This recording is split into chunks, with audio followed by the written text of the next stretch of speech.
So, hello, or in other words, hey, it's Queen My Pawn, aka Josie from Queen My Pawn. And what I wanted to talk about today was parallel and perpendicular lines. So, we've already discussed how you find a linear equation for the line with 2 points or a point with a slope in the previous video, but now I've also given a brief introduction to parallel lines. Basically, they're just lines with the same slope. And obviously, since they have the same slope, they'll never touch. Because if they did, then one of them would have to be increasing faster or decreasing faster than the other. And that's just not possible if they have the same slope. It's a contradiction. So let me talk about parallel lines real quick.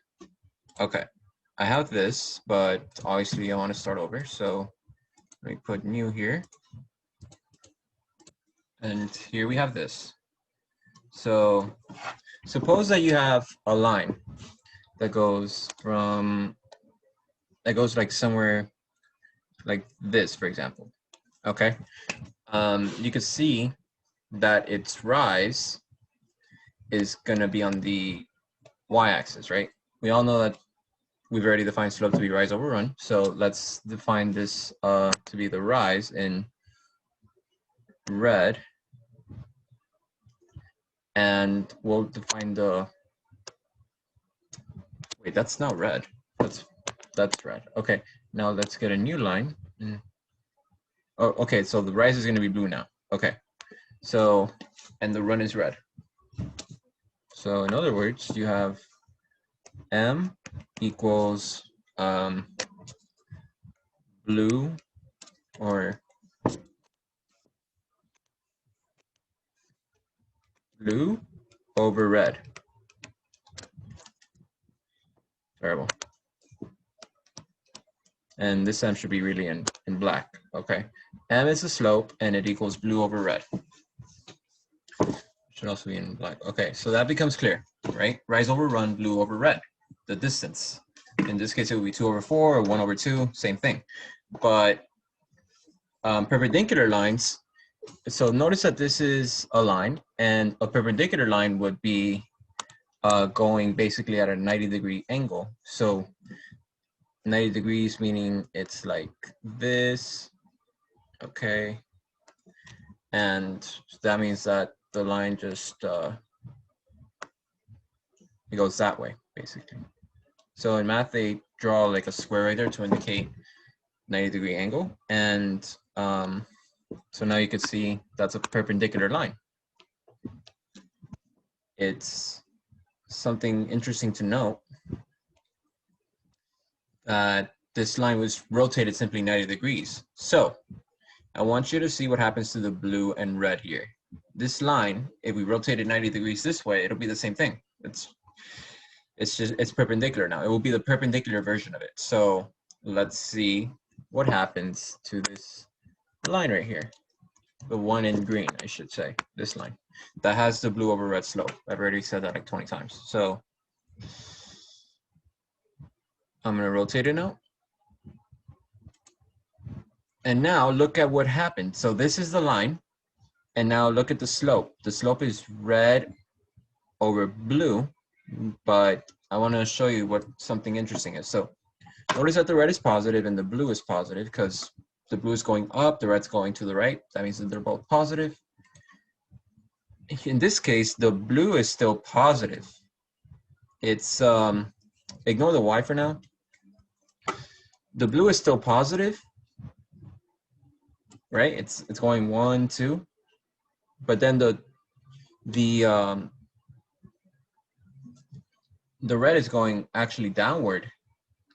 So the new slope is gonna actually be M.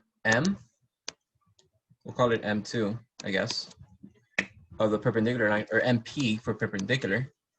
Then this would be rise over run, which would mean negative red over, this should not be that. Oh, okay. I have trouble with paint sometimes. Okay. Um, you get my drift. It's going to be red over blue.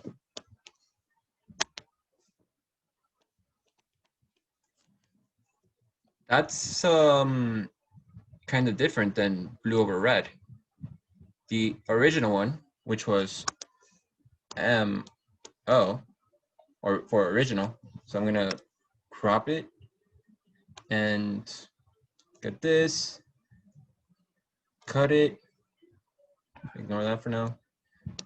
And so this would equal, and now I would paste it, rotate it,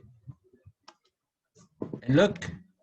So the perpendicular slopes are related.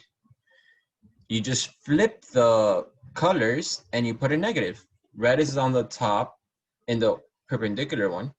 In the original, it's on the bottom. And so basically red and blue switch places and you just add a negative. That means that if I had an original slope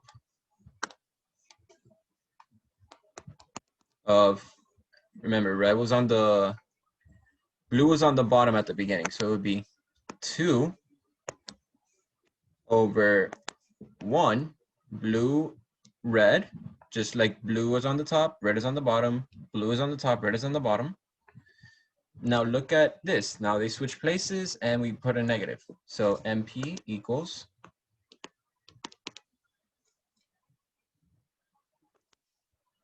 1 over 2, and it's a negative sign now. So basically, in the original 2 over 1, that just equals 2. And here, it's negative 1 over 2. So it's the negative reciprocal. It's the negative opposite, in other words.